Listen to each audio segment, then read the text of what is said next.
గురువారం మిర్యాలగూడలోని స్థానిక SP function హాల్లో ఏర్పాటు చేసిన పట్టభద్రుల ఆత్మీయ సమ్మేళనంలో మిర్యాలగూడ ఎమ్మెల్యే బత్తుల లక్ష్మారెడ్డితో కలిసి నల్గొండ, ఖమ్మం, వరంగల్ పట్టభద్రుల ఎమ్మెల్సీ కాంగ్రెస్ ఎమ్మెల్సీ అభ్యర్థి తీన్మార్ మల్లన్న సమావేశంలో పాల్గొని మాట్లాడారు. గురువారం మిర్యాలగూడలోని స్థానిక ఎస్పీ కన్వెన్షన్ హాల్లో ఏర్పాటు చేసిన పట్టభద్రుల ఆత్మీయ సమ్మేళనంలో మిర్యాలగూడ ఎమ్మెల్యే బత్తుల లక్ష్మారెడ్డితో కలిసి నల్గొండ, ఖమ్మం, వరంగల్ పట్టభద్రుల ఎమ్మెల్సీ కాంగ్రెస్ ఎమ్మెల్సీ అభ్యర్థి తీన్మార్ మల్లన్న సమావేశంలో పాల్గొని మాట్లాడారు. పల్లా రాజేశ్వర్ రెడ్డి గతంలో ఎమ్మెల్సీ అభ్యర్థిగా పోటీ చేసి గెలిచి ప్రజా సమస్యలను విస్మరించి ఎమ్మెల్యేగా పోటీ చేశాడు అన్నారు. ఈ నెల 27న జరగబోయే పట్టభద్రుల ఎమ్మెల్సీ ఎన్నికలలో అత్యధికంగా తనకు మొదటి ప్రాధాన్యత ఓటు వేసి గెలిపించాలని కోరారు. ఈ కార్యక్రమంలో డీసీసీ శంకర్ నాయక్, పట్టణ అధ్యక్షుడు వేణుగోపాల్ రెడ్డి, గాయం ఉపేందర్ రెడ్డి, అర్జున్ మరియు కాంగ్రెస్ శ్రేణులు తదితరులు పాల్గొన్నారు.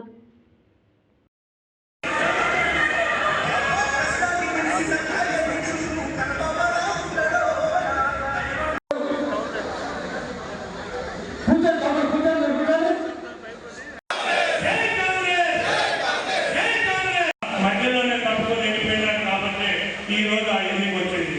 అందుకనే తీర్మానం వల్ల కూడా నేను ఒకటే అడుగుతున్నా, అన్నా నిన్ను నమ్ముకొని మేమందరం కష్టపడి పనిచేస్తాం.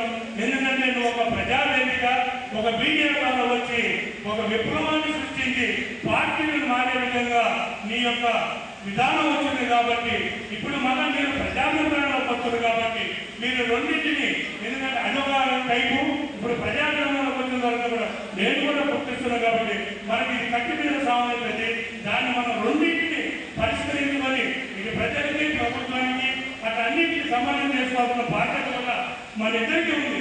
ఎందుకంటే నేనేమో ప్రజల ద్వారా వచ్చా, మీరే మీడియా సంస్థ ద్వారా ప్రజల యొక్క గొంతుని మార్కెట్ ఏం జరుగుతుంది దాన్ని తీసుకొచ్చి అది ప్రజలకు ఎలా వివరించారో దాన్ని పార్టీ మారే విధంగా ఉన్నది కాబట్టి మన ఇద్దరికి కట్టి మీద సామాన్యంగా ఉంటుంది.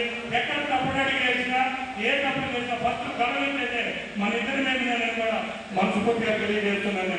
అలాగే ఈరోజు నిజంగా చాలా చెప్పుకోదగ్గ విషయం, మన గ్రాడ్యుయేట్స్ కూడా సుమారు 500 మంది వచ్చారు. ఇది ప్రభుత్వ ఉద్యోగ సంఘాలు అయిపోయింది. వాళ్ళు వచ్చి కూడా చివరికి నిన్న మన మెదక్లో ఏదైతే ఒకటేసారి 200-300 మంది సస్పెండ్ చేశారని భయపడి వాళ్ళందరూ ఒక చోట కూర్చొని ఉన్నారు. తీర్మానం వల్ల మా దగ్గరకు వస్తే మేము ఏదైనా మాట్లాడతాం, కానీ మీ ప్రజావేదికలోకి మేము రాలేము, మేము ప్రభుత్వ ఉద్యోగంలో ఉన్నాం కాబట్టి ఎమ్మెల్సీ కోడ్ ఉంది కాబట్టి రాలేకపోతున్నా, దయచేసి మమ్మల్ని.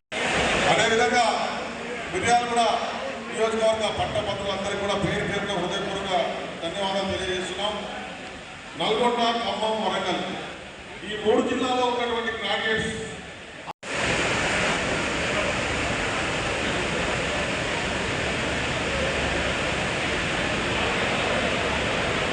ముఖ్యమంత్రి గారిని పట్టుకొని, గౌరవ రేవంత్ రెడ్డి గారిని పట్టుకొని రాష్ట్రానికి ముఖ్యమంత్రి చేసిరని మాట్లాడుతూ ఉన్నారు. ఇవాళ తీర్మార్ మల్లన్న పట్టభద్రుల ఎమ్మెల్సీ ఎన్నికల్లో నిలబడి ఈ ప్రజల కోసం జీవితాన్ని కనుక పెట్టుకోవట్లేక తీర్మార్ మల్లన్న నిలబడితే తీర్మార్ మల్లన్న బ్లాక్ మెయిల్ మాట్లాడుతూ ఉన్నారు. 10 ఏళ్ళు ఉండే కదా పరిపాలన చేసింది, 10 ఏళ్ల కాలం పాటు ఉండవు కదా, 10 ఏళ్ల కాలం పాటు ఉంటే అప్పుడు రేవంత్ రెడ్డి గారు బ్లాక్ మెయిల్ ఎందుకు బయట పెట్టలేదు, తీర్మార్ మల్లన్న బ్లాక్ మెయిల్ ఎందుకు బయట పెట్టలేదు అంటే అడుగుతా ఉన్నాం. మేము సంపాదించినటువంటి ఆస్తులను ప్రభుత్వానికి రాసిచ్చి రాజకీయాలకు వస్తున్న తీర్మార్ మల్లన్న రావా మాట్లాడేది. ఇలా ఈ ప్రజల కోసం వచ్చి ఈ ప్రజల విముక్తి కోసం పోరాడినటువంటి గౌరవ ముఖ్యమంత్రి రేవంత్ రెడ్డి గారు చాలా మాట్లాడేది కేటీఆర్ అని అడుగుతా ఉన్నారు.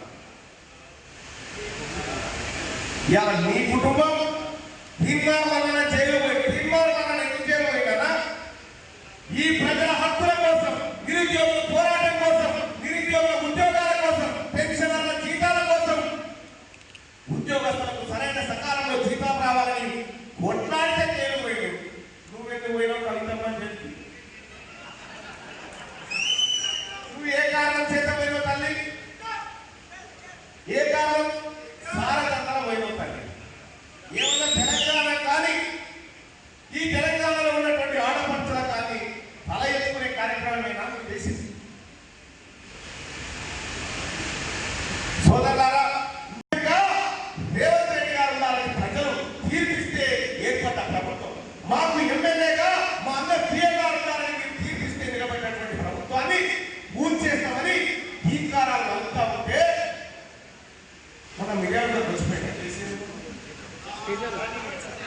మిర్యాల కూడా వచ్చిపోయింది.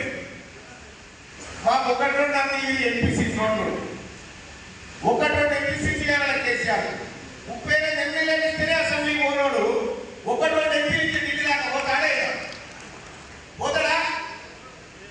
ఇవాళ నల్లగొండ గడ్డ మీద ఎంపీ అభ్యర్థిగా రఘువీరన్న మీ అందరి ప్రేమ ఆశీస్సులతో భారీ మెజార్టీతో గెలవబోతా ఉన్నాడు. ఇది నో డౌట్. 3 తారీఖు నాడు, డిసెంబర్ 3 తారీఖు నాడు మనందరూ పిఎల్ఆర్ గెలిచారు. జూన్ 4 తారీఖు నాడు రఘువీరన్న గెలుస్తాడు. ఇదే జూన్ 5 తారీఖు నాడు తీర్మానం వలన కూడా గెలవాలి. సోదరులారా, తీర్మానం వలన ఏం చేయబోతా ఉన్నారు? ఏం చేయబోతా ఉన్నారంటే ఇక్కడ పిఎల్ఆర్ అన్న చేస్తున్నటువంటి ఆదర్శాలను రాష్ట్రం అంతా తీసుకుపోతా అని చెప్పి నేను తెలియజేస్తా ఉన్నా. సోదరులారా, ఇవాళ రెఫరెండం పెట్టుకుంటాను అన్న ముంగటికి వచ్చినా ఇక్కడ పోటీ చేస్తున్నటువంటి నాయకులు ఇగో నా ఆస్తులు ఇవ్వయ్యా ఈ ప్రభుత్వానికి జప్తు చేసేస్తా పని అని చెప్పి వచ్చుకోవడం ఉన్నాడా? ఈ దేశంలో అంత నీతివంతమైన రాజకీయాలు చేయడం కోసం మేము ముందుకొస్తా ఉన్నాం. సోదరులారా, తీర్మానకు గతంలోనే కేసీఆర్ అనేకమైనటువంటి పనులు ఆఫర్ చేసి అనేకమైనటువంటి వాళ్ళ పార్టీ సభ్యులు అనేకమైన ఆఫర్లు చేస్తే ఒక్క రోజు కూడా తల వంచకుండా మడమ తిప్పకుండా ఈ ప్రజల స్వేచ్ఛ హక్కులే నాకు ముఖ్యమంత్రి నిలబడినటువంటి తీర్మానం వలన ఇలా మీ తమ్ముడై మీ సోదరుడై ఈ వరంగల్ నల్గొండ ఖమ్మం పట్టభద్రుల ఎమ్మెల్సీ ఎన్నికల్లో మీ అభ్యర్థిగా నిలబడ్డాడు. దయచేసి ఆశీర్వదించాల్సిందిగా మీ అందరినీ కోరుతున్నాను. కాంగ్రెస్ పార్టీ నిరుద్యోగులకు ప్రత్యేక ప్రణాళికతో వస్తా ఉంది. నిరుద్యోగులకు ఉద్యోగాలు భర్తీ చేసే విషయంలో కాంగ్రెస్ పార్టీ 2 లక్షల ఉద్యోగాల భర్తీకి కట్టుబడి ఉంది. ఖచ్చితంగా వాటిని భర్తీ చేయబోతా ఉంది. త్వరలోనే ఆగస్టులో ఇంకా రిటైర్మెంట్ ఉండే అవి కలుపుతూ అత్యధిక శాతంగా ఉద్యోగాలు భర్తీ చేయాలనేది కాంగ్రెస్ పార్టీ ప్రభుత్వ లక్ష్యం. ఇది ముఖ్యమంత్రి రేవంత్ రెడ్డి గారి సందేశం. ఇక పెద్దలు చంద్రారెడ్డి గారు రిటైర్డ్ ఆఫీసర్ మాట్లాడుతూ మాకు సమయానికి జీతాలు వస్తున్నాయి. కేసీఆర్ సీఎంగా ఉన్నప్పుడు ఇక్కడ భాస్కర్ రావు